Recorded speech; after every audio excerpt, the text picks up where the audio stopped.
3.50. Apa lagi 5 minit je. Siapa betul-betul nak je. Kalau tak nak apa buka. Besar pun saya. Tenang. Nak ke tak nak?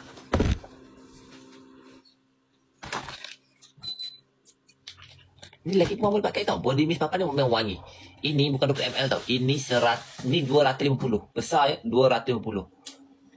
Bau setiap lain-lain. Ambil 3 ni bagi 50. 1, 2, 3 besar. Body mist ni lebat kulit. Ke bawah kuat dia tak kuat tau. Dia maintain. Tapi dia wangi sangat-sangat. Nak tak ni papa nak bagi 1.19 dengan siapa sale. Ambil 3.50. Siapa yang nak? Komen. Papa lagi harga tak masuk akal. Siapa nak diskaun?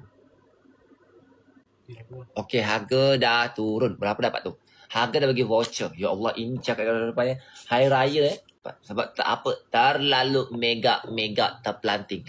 Kulit lembut, wangi, segar. Berapa dapat tu? Cuba tengok beda Joya Tipa Senah. Ambil combo. Ambil combo. Minta maaf lah banyak-banyak. Pakai ni. Body mist mega tergulit.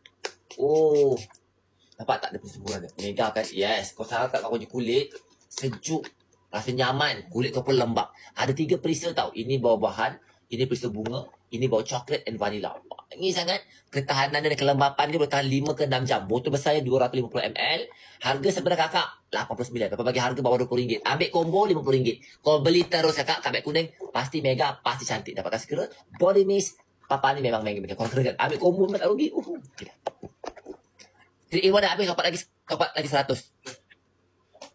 Terus grab kakak. Kakak, ni kalau beli jenama luar kakak ni, harga mahal. Papa punya harga kena serah diri. Betul-betul minta maaf. Betul-betul minta maaf. Kualiti mega. Betul-betul wangi. Wangi. Ni kalau pakai dalam lembab besar 250 ml. 250 ml. Berapa lama Papa sampai? Ada combo, ada voucher lah you all. Cuba ambil combo. Combo ada voucher. Pakai ni sayang, satu kampung kata. Kau ni orang kaya sesat mana ni? Wangi betul lah. Orang kata, ya Allah wanginya tak berapa lama. Kali ni, kau pakai ni cakap depan-depan. Dalam wangi, mega, lawa betul. Ramai tak percaya, tapi itulah hakikatnya. Baca review. Kualiti sama macam jenama yang buff and tambah tak tu. Betul-betul minta maaf. Ambil combo. Belikan hadiah untuk mak mertua. Ya.